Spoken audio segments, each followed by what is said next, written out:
자, 우리 방금 읽은 우리 사도행전 8장 32절에서 36절의 내용을 보면은 이그 간닥의 여왕의 넷이었던 그 사람이 이사야 선지서의 글을 읽으면서 이제 자기가 왔던 그 고국으로 돌아가고 있었습니다. 그런데 뭐 알다시피 이 사람은 성경 문화권에서 유대인처럼 어려서부터 태어나서 성경의 이야기를 들으면서 그렇게 산 사람도 아니고, 또 우리가 알다시피 지금 이 사람이 예루살렘에 와서 예배를 드렸을 때에는 예수님은 이미 돌아가셨고 이제 초대교회들이 막 세워지고 있는 그런 상황이었거든요. 그리고 그가 예수님에 대해서 잘 알고 어떤 정보를 미리 접하고 왔다 그러면은 예수님의 제자들이나 이런 사람도 만나고 했을 텐데, 하여튼 이 사람은 지금 성경의 지식에 있어서는 많은 부분에서 여러 가지로 알지 못하는 것이 많은 상태였습니다. 그래서 좀 답답한 마음을 가지고 이 이사야 선지서를 읽고 있었는데, 우리가 알다시피 이 하나님께서 이 이디오피아 내시가 항상 그 하나님을 향해서 마음이 그 중심이 하나님께를 향해 있었잖아요. 제가 말씀드렸지만은 1500km나 떨어져 있는 그 먼 거리를 그 옛날 시대에 예배 한번 드리기 위해서 왔다 갔다 하는 것 자체가 얼마나 그 예배를 사모하는 마음이 대단했겠습니까? 그래서 우리가 예배 드릴 때 예배에 이렇게 열심히 올바른 모습으로 이렇게 서 있지 않는 것, 우리가 좀 하나님 앞에 죄송스럽게 생각해야 됩니다. 예배할 때는 항상 최선을 다하는 마음으로 미리 정성스럽게 나와서 복장도 좀 제대로 갖추고 그렇게 하나님 앞에 그렇게 예배 드려야지, 우리가 이 내시의 모습을 보고 우리의 모습을 보면 지금 현대 그리스도인들의 예배 드리는 모습은 좀 너무 부끄러운 모습이 많고 좀 부족한 모습이 참 많아요. 자, 그럴 때 하여튼 이 내시가 이 하나님의 말씀을 잘 이해하지 못하고 있을 때 하나님께서 예비하신 빌립 집사가 딱 당도를 했습니다. 자, 그리고 이제 빌립 집사가 이제 이 말씀 무슨 뜻을 말하고 있는지를 가르쳐 주는 장면이 우리가 오늘 읽었던 이 본문의 내용인데, 자, 여기서도 우리가 알 수 있는 것은 하나님을 정말로 사모하는 마음을 가지고 있는 사람들은 하나님께서 이렇게 먼 이국 땅에 사는 이방인일지라도, 그리고 성경에 대한 여러 지식이 부족하고 여러 가지로 그렇게 열악한 환경 가운데 있을지라도 하나님을 향한 간절한 마음이 있는 사람들은 하나님께서 결코 외면하지 않는다는 것을 이 말씀 속에서 다시 한번 주목해서 보아야 됩니다. 그래서 성경에 보면은 이런 말씀이 있어요. 역대하 16장 9절에 보면 여호와의 눈은 온 땅을 두루 감찰하사 전심으로 자기를 향하는 자들을 위하여 능력을 베푸시나니. 자, 이게 뭐 하나님은 평소에 하시는 일이 뭔가 하면 온 땅을 두루 살피면서 누가 진짜로 온 마음을 다해서 나를 향한 마음을 가지고 있나, 그런 사람들을 찾고 계신대요. 그리고 그런 사람들이 발견되면은 하나님께서 마음껏 능력을 베풀어 주신다고 합니다. 그래서 오늘 여기 보세요.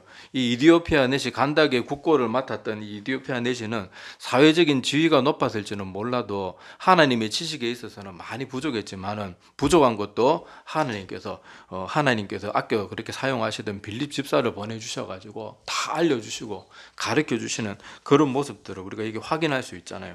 자, 그리고 요한복음 4장 23절에 보면은 여호와께 참되게 예배하는 자들은 영과 진리로 예배할 때가 오나니 곧 이때라. 아버지께서는 자기에게 이렇게 예배하는 자들을 찾으시느니라. 자, 하나님은 어떤 사람들을 찾는가 하면요, 하나님 앞에 참되게 예배하는 자들을 항상 찾고 계신대요.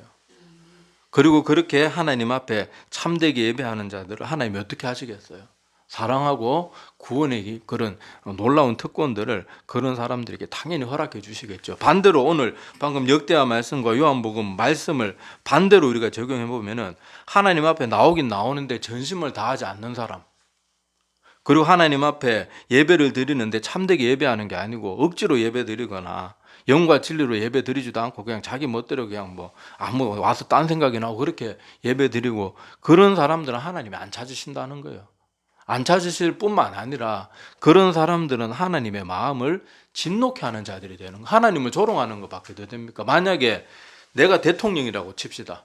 내가 대통령인데 누가 나 만나러 와서 내 앞에 와서 계속 핸드폰이나 보고 있고 내가 무슨 말하는데 계속 딴짓하고 있고 뭐 껌쩍쩍 씹고 있고 왔다 갔다 하고 그러면은 그 나를 어떻게 생각하는 거예요? 나를 능멸하는 거잖아요. 그거는. 무시하는 거거든요. 마찬가지로 예배 자리에 있다고 우리가 다 하나님이 그 예배를 받으시는 게 아니고, 하나님은 예배 드리는 그 사람의 마음의 중심을 보시는 거예요. 저 사람이 온 마음을 다해서 지금 나를 예배하고 있나, 나를 섬기고 있나. 그 외에는 우리가 아무리 겉으로는 막 예배 장소에 뭐 꾸미고 뭐 조명을 좋은 걸 하고 막 교회 뭐 인테리어를 막 수십억을 들여가지고 좋게 하고 그렇게 해도 그게 중요한 게 아니란 말이에요. 하나님이 찾으시는 것은 예배 드리는 사람의 마음이 얼마나 참되고 바른지 그걸 보고 계신다는 거예요. 근데 이내시는 뭐란 말이에요. 1500km. 아무리 마차를 타고 온다 그래도요, 그때 당시 수행원들하고 같이 오면은 사실 마차라고 말이 매일 못 뛰잖아요. 그리고 마차가 막 달리는 게 아니잖아요. 그냥 말이 걷는 속도인데 사람보다 조금 빠를 뿐인데 1500m라는 그 엄청난 거리를 왕복하기 위해서는요, 거의 뭐 제가 말씀드렸지만 한 2달, 3달, 아무리 빨라도 말이 계속 달려간다 그래도요 몇 달이 걸리는 그런 길인데, 예배 한번 드리기 위해서 자기의 그 중요한 직책이 있음에도 불구하고 그 여왕 간다게에게 막 휴가를 받았는지 어떻게 했는지 모르지만은 예배 한번 드리기 위해서 그 먼 여정으로 오는 거예요.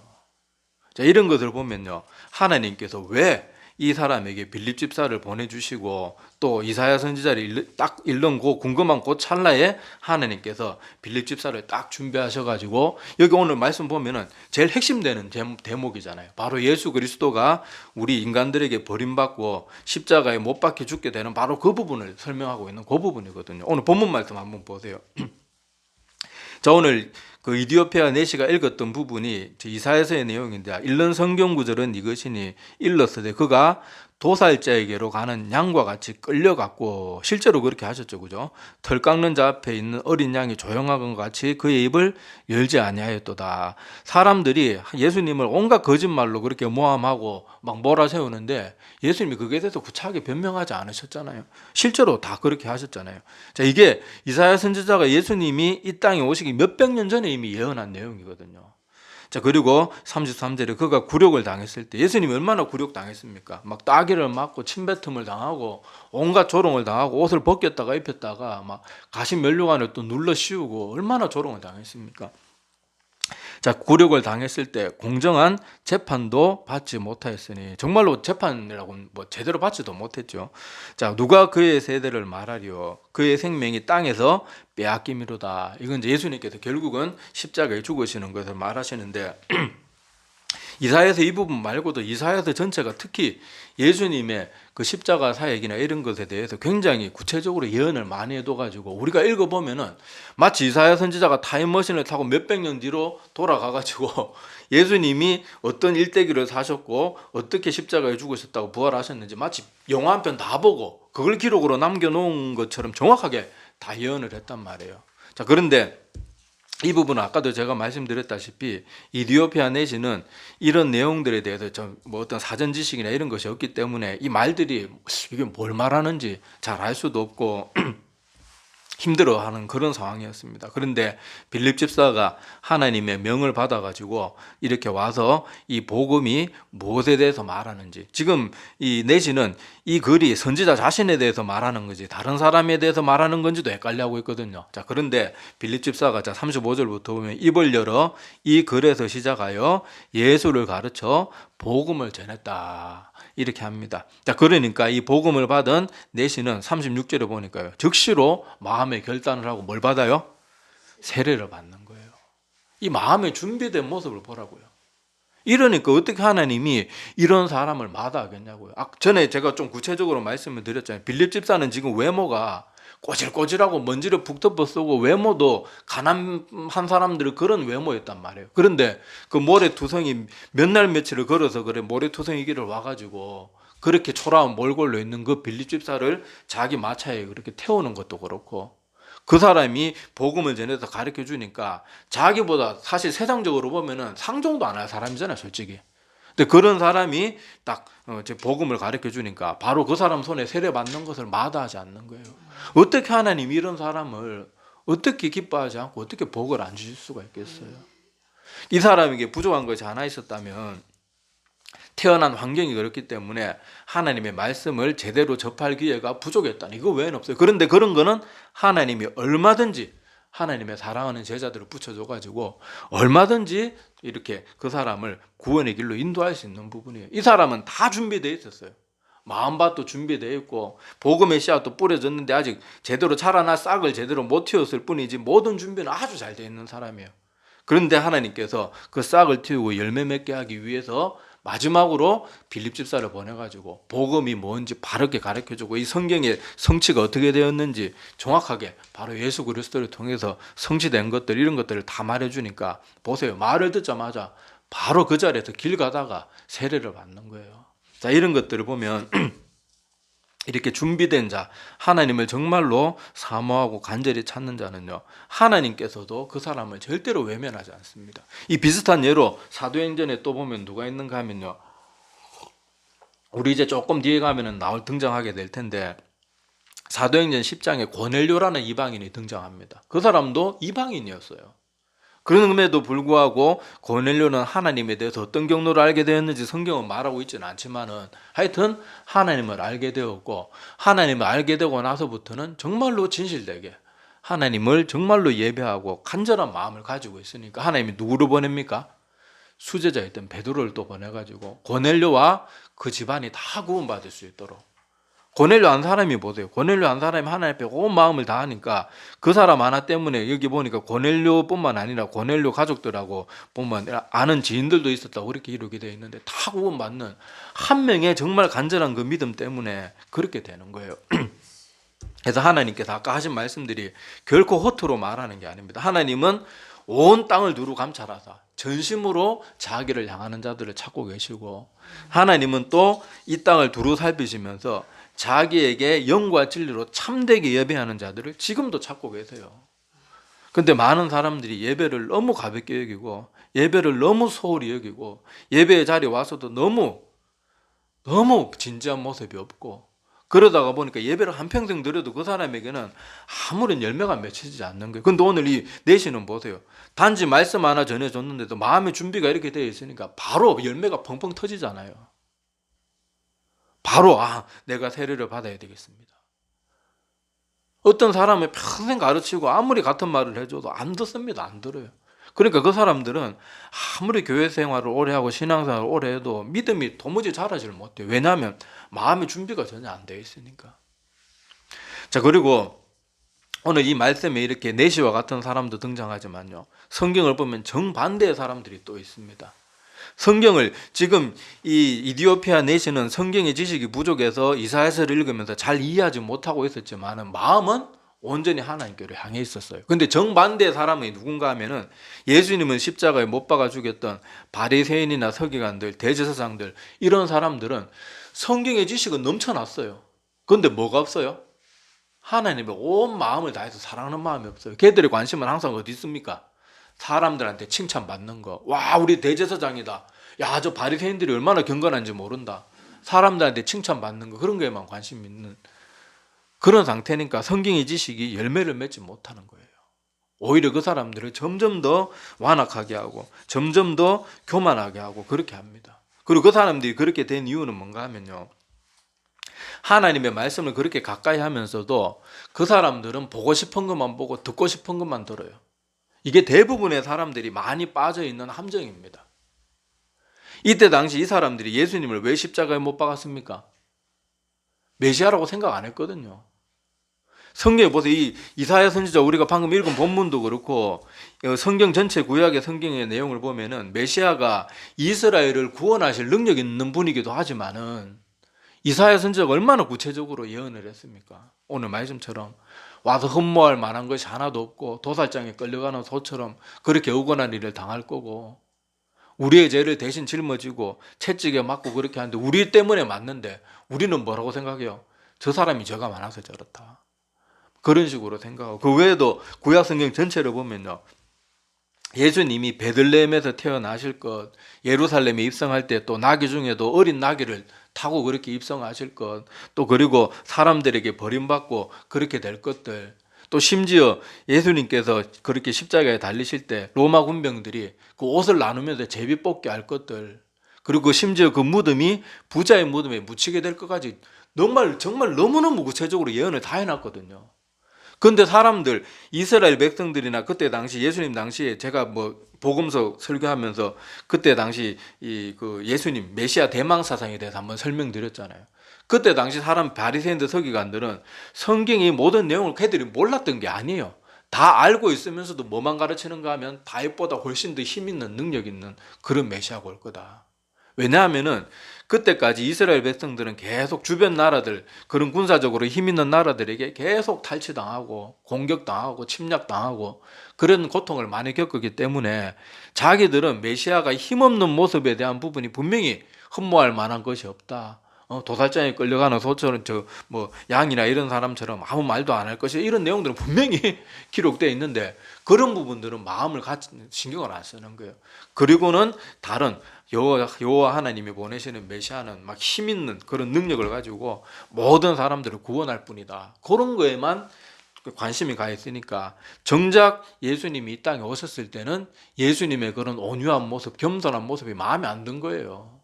그러니까 성경의 내용을 그렇게 많이 알고도 하나님의 아들 그 예수 그리스도가 이 땅에 오셔서 그렇게 선한 일만 하고, 또 예수님이 그냥 착한 일만 하고 가셨다, 뭐 가난한 사람들 그냥 막 밥해 가지고 밥이나 먹이고 이런 게 아니잖아요. 정말로 하나님의 능력을 펑펑 행했잖아요. 맨날 하루도 뭐 그냥 뭐 사람 고치는 게 하루 이틀입니까?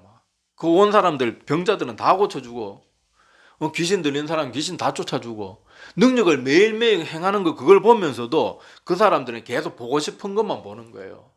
메시아가 저런 사람일 리가 없다. 우리 지금 로마의 지금 제국의 지배를 받고 지금 우리나라도 이런 상태인데 우리를 구원해 주는 게 메시아지, 뭐 저렇게 가난한 사람들도 없고 귀신 쫓는다고 저게 무슨 메시아냐. 오히려 심지어 예수님을 아주 못마땅하게 여겨가지고 결국에는 막 거짓 증인들까지 세워가지고 십자가에 못 박아 죽여버리잖아요. 자, 이런 것들을 보면요, 우리가 하나님을 믿을 때도 이런 실수를 우리도 똑같이 해요.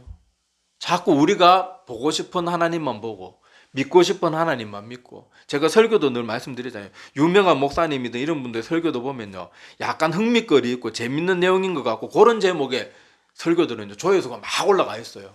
그런데 회개, 구원, 십자가 이런 그런 제목들, 성경이 제일 핵심되는 내용인데 그런 거 가지고 제목이 되어 있는 그런 설교들은요, 조회수가 안 올라가요. 사람들이 여전히 똑같아요.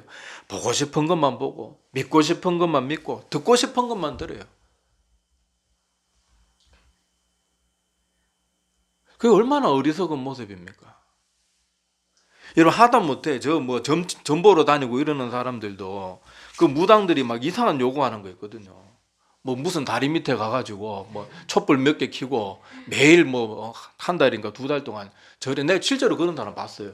제가 옛날에 새벽기도 한다고 차를 기다리는데 어떤 다리 밑에서 어떤 분이 촛불을 계속 켜고 불을 붙이고 그러고 있더라고. 아이고 아주머니 뭐 하십니까 하니까 자기가 그 얘기를 하면서, 아유 뭐 무당 무도가 여기 해야지 뭐 애기 떠난다 그러면서 시켜서 한다고. 아유 그거 하지 마시고 교회 가시라고, 교회 가서 기도하면 된다고. 그렇게 한다고 대필 뭐 바뀌는 게 있을 때까지 자기도 바뀌는 건 없대요. 근데 그런 사람들이 그런 이상한 거 시키는 건 다 하면서도요, 사람들이 교회 나와서 하나님 열심히 말씀 보고 기도하고 예배생활 잘합시다. 사실 뭐 절에 가서 막 1,000번 된 뭐죠, 막 절 몇 배씩 하고 막 몇천 3,000배 뭐 이런 거 하고 그러잖아요. 그런 거 시키면 다 하면서 그런 사소한 거는 안 하려고 그래요.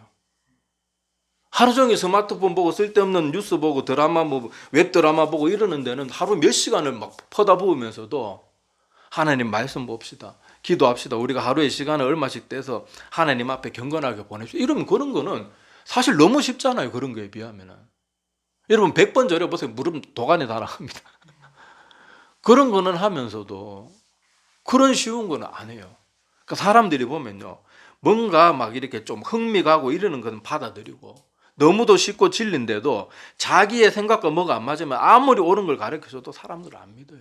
보고 싶은 하나님만 보고 믿고 싶은 하나님만 믿고 듣고 싶은 말만 들으니까 그 사람의 삶들이 바뀌질 않는 거예요. 우리도 하나님 믿을 때요, 우리가 하나님을 믿는다 그러면은 우리는 하나님을 섬기는 자들이지 필요할 때 하나님 찾는 자들이 아니거든요. 그건 하나님을 이용하는 거지 그게 어떻게 하나님을 믿는 겁니까? 하나님은 아까도 말씀드렸다시피 전심으로 자기에게 마음을 향하는 사람들을 찾고 계세요. 근데 자기 힘들 때는 하나님 찾고 조금 편하면은 그냥 하나님이고 뭐가 없고. 그 사람들도 보세요. 교회 다니는 사람들 중에도요. 그냥 뭐 몸만 뭐 억지로 교회 왔다 갔다 하면서 자기가 힘든 문제나 이런 거 생기면은 막 하나님 찾아와서 막 울고 불고 막 목사 붙들고 막 난리치고 이러는 사람들. 딱 문제 해결되고 나면 제가 그 얘기 여러 번 드렸잖아요. 교회 다시는 안 나와요. 또 문제가 생겨야지 옵니다. 근데 그게 하나님을 믿는 사람의 모습일까요? 아니요, 그 하나님 믿는 사람의 모습이 전혀 아니에요. 그거는 그냥 우상 숭배자나 별 다를 게 없는 거예요. 내가 만약에 친구가 있어요. 내가 친구가 있는데 이 친구는 돈이 필요할 때만 날 찾아오면 내가 그 사람하고 계속 관계를 할 수 있겠습니까? 내가 정말 힘들고 어렵고 도움이 필요할 때는 얘는 신경도 안 써요. 근데 지가 막 갑자기 돈 문제 뭐 이런 어려운 문제가 있을 때만 날 찾아와서 돈 빌려가서 갚지도 않고 만약 그런 친구가 있다. 그럼 그건 사실 올바른 친구 관계가 아니죠. 그럼 걔가 날 이용해 먹는 거죠. 내가 좀 선한 성품 가졌다고 이용해 먹는 거죠. 우리가 하나님을 섬기는 것은요. 이런 거 저런 거 다 떠나서 우리가 복 받기 위해서 하나님 믿는 것도 아니고 무슨 문제 해결받기 위해서 하나님 믿는 것도 아니에요. 하나님은 우리가 믿는 것은 하나님은 이미 천지 만물 모든 것의 주인이시고 우리는 마땅히 하나님을 섬기고 마땅히 하나님 앞에 예배 드려야 되는 존재고 예배 또 주일 예배만 드렸다고 우리가 할 일 다 끝나는 게 아니고 일상 가운데서도 늘 감사의 제사를 드리고 하나님 뭐라 그랬습니까? 감사로 제사를 드리는 자가 나를 영화롭게 한다 그랬잖아요. 그래서 힘들고 어려운 일이 있어도 하나님 앞에 감사하고 우리를 지켜주신 그 하나님 얼마나 감사합니까? 사실 여러분 우리 주변에 한번 돌아보세요. 나이 80이 돼가지고도요. 그렇게 박스 주우면서 그렇게 다니면서도 예배 자리에 나와서 환하게 천사 같은 얼굴로 감사하면서 기도하는 그런 사람이 있는가 하면요. 한평생 교회 다녔다 그러면서도 늘 아무것도 아닌 거 가지고 죽겠다 그러고 그러는 사람들도 있고요. 이 사람은요 마음이 중요해요. 마음의 중심이 하나님께로 온전히 향해 있으면요 그렇게 폐지 하루 종일 주워봐야 요새는 그것도 주워주는 사람이 하도 많아가지고 옛날에는 막 몇 킬로씩 주워주면은 그래도 막 수입이 한 만 얼마씩 뭐 2, 3만 원씩 되기도 하고 그랬다 그러더라고요. 근데 요새는 그렇게 막 한리학과 끌고 가고 그렇게 해도 돈 만 원도 뭐 제대로 못 받는 경우도 있고 뭐 8천 원 이렇게 버는 분들도 있다 그러더라고요. 그런데 그런 할머니들이 할아버지들이 목사가 한번 신방 가면요 감사합니다 그러는 사람들이 있어요. 그래서 제가 평소에도 말씀 자주 드리지만 제발 교회 다니면요 저 좋은데 막 무슨 부잣집 무슨 장로나 뭐 이런 사람이 집들이 할 때 그런 것만 쫓아다니지 말고 제발 가난한 사람들 그런 분들 신방 갈 때 꼭 같이 따라가 보시고 병자들 환자들 분들 특히 중환자분들 신방할 때 한번 꼭 자주 기회가 되면은 꼭 따라가 보세요. 그러면 내가 정말로 얼마나 벽에 겨워 사는지 내가 얼마나 하나님 앞에 감사할 것이 많은데 내가 얼마나 교만한 모습으로 살고 있는지 좀 그런 거 다녀보셔야 돼요. 어떤 사람은요 그 중환자실에 누워가지고 지금 자기 몸도 제대로 못 움직이면서도요 눈물 흘리면서 감사하는 사람들이 있어요. 그런 거 좀 보셔야 된다니까요. 제가 예전에도 한번 말씀드린 어떤 한 분 제가 그때 이사 갔다고 우리 그 목사님하고 저희 부교육자들 초청해가지고 이제 예배 드려달라고 그렇게 갔는데 말이 이사했는 집이지 우리 이사했다 그래 좀 좋은 데로 이사해 주는 줄 알았는데 이건 완전히 뭐 햇빛도 안 들고 우리가 보기엔 그냥 사람이 그냥 죽지 못해 살 만큼 그런 열악한 곳이에요. 그런데도 그거 옮겨주셨다고 하나님 앞에 감사하고 그런 거 좀 보셔야 돼요. 우리 하나님 믿는데 필요해서 하나님 우리의 도깨비 방망이나 요술램프 진리가 아니란 말이에요. 심지어 여러분 초대교회 성도들을 생각해 보세요. 초대교회 성도들이 하나님 믿고 무슨 복 받고 잘 먹고 잘 살기 위해서 믿은 게 아니잖아요. 오히려 이 사람들은 예수 믿으면 뭘 해야 됐어요? 집에서 쫓겨나야 돼요. 자기가 일하던 터전에서 쫓겨나야 돼요. 자기가 만약에 로마 제국에서 훌륭한 위치를 가지고 있었다 그러면요 그 로마 제국에서 쫓겨나서 심지어 생명의 위협을 받아야 된단 말이에요. 그런데도 그런 사람들은 예수님을 믿기 위해서 하나님을 주로 모시기 위해서 모든 것을 다 내려놨단 말이에요. 근데 지금 우리는 하나님 이거 안 주면 하나님 못 믿겠어요. 이것도 안 하는데 이건 하나님 믿는 게 아니죠.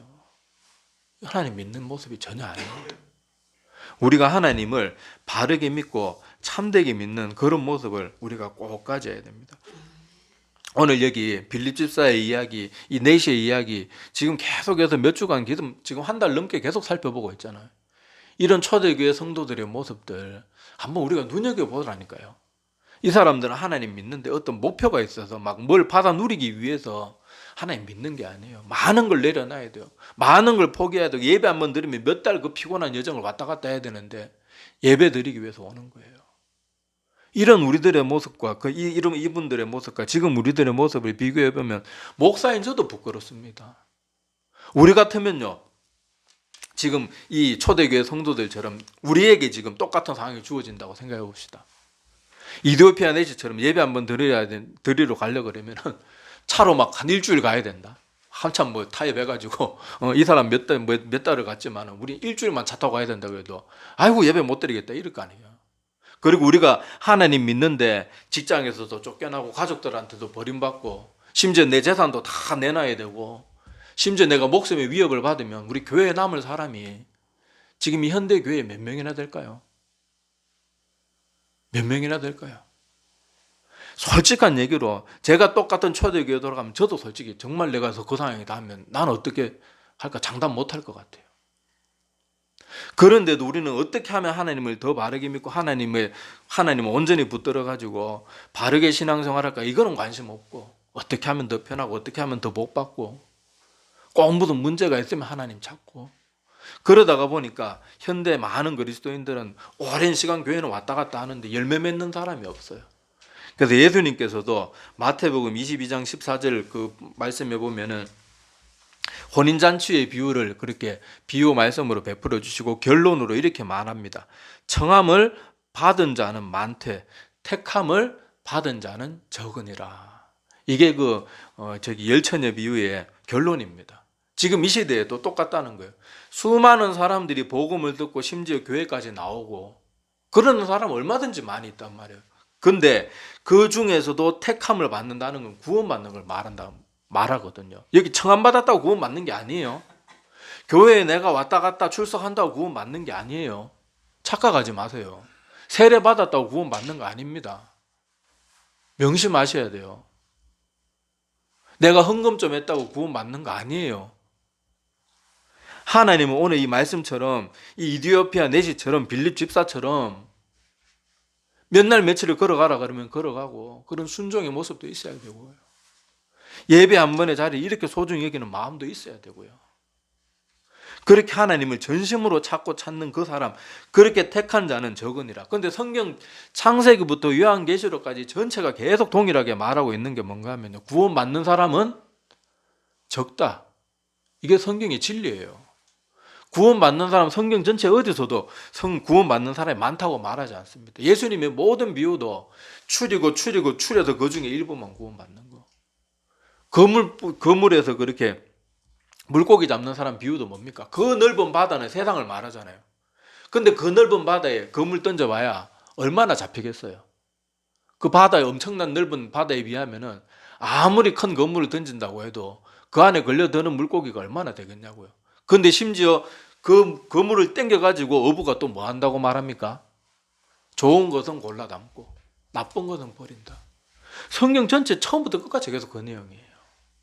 그런데 우리가 얼마나 신앙생활을 안일하게 하고 하나님을 우습게 여기고 하나님을 믿고 섬기려고 하지는 않고 이용하려고 하는 이런 모습들이 얼마나 많은지 오늘 우리가 이 이디오피아 내시의 모습과 그동안 우리 계속 살펴보고 있는 이 빌립 집사의 모습이나 초대교회 성도들의 모습과 우리 자신을 이렇게 좀 비교해 보면서 우리 정말 정신 차리고 하나님을 바르게 믿기를 바랍니다. 그렇지 않으면요, 우리는 한평생 교회 와서 시간만 낭비하고 구원에 이르지도 못하는 정말로 안타까운 그런 존재가 될 거예요. 기왕 믿었으면 우리는 청함을 받고 청함받은 것뿐만 아니라 택함 받는 자들이 다 되기를 정말로 간절히 바랍니다. 기도드리겠습니다.